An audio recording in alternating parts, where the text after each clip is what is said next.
வணக்கங்க. உங்களுக்கு நம்ம சர்ஜரி அட்வைஸ் பண்ணியிருக்கோம். அதாவது நம்ம ஆஸ்பத்திரியில் பண்ணுற சர்ஜரி எல்லாமே laser based or phaco MICS based surgery தான்.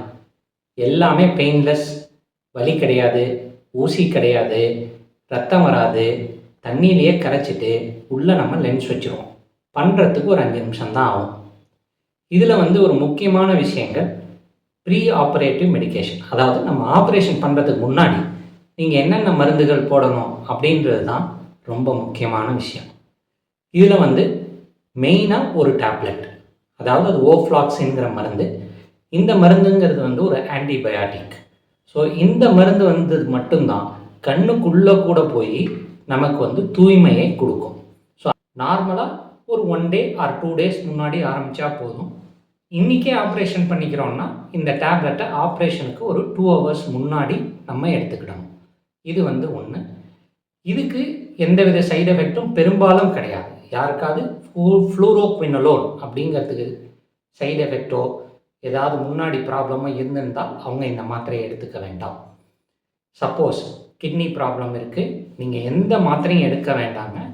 அதுக்காக தான் நம்ம ட்ராப்ஸ் கொடுக்குறோம், ஆன்டிபயாட்டிக் ட்ராப்ஸ் கொடுக்குறோம். இது மாக்சிஃப்ளாக்ஸின்னு பேர்.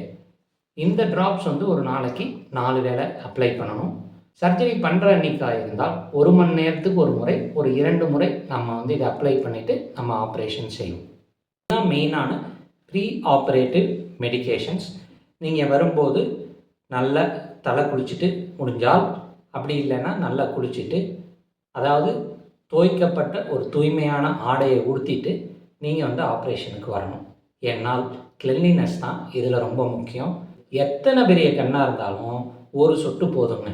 ஒரு சொட்டுலேயே பல மருந்து வெளியில் தான் வரப்போகுது, கண்ணுள்ளேயே இருக்க போகிறது கிடையாது. கண்ணு உள்ளே எப்படிங்க போடணும்? கருப்பில் போடணுமா? தேவையே இல்லைங்க. கண்ணு கருப்பு மேலே மருந்து விழணுங்கிற அவசியம் இல்லை. கண்ணுக்குள்ளே விழுந்தால் போகிறோம். கண்ணை நம்ம மூடும்போது அது பரவி கண் முழுக்க அது வேலை செய்யும். இதுதான் நீங்கள் தெரிஞ்சிக்க வேண்டிய ப்ரீ ஆப்ரேட்டிவ் மெடிகேஷன்ஸ்.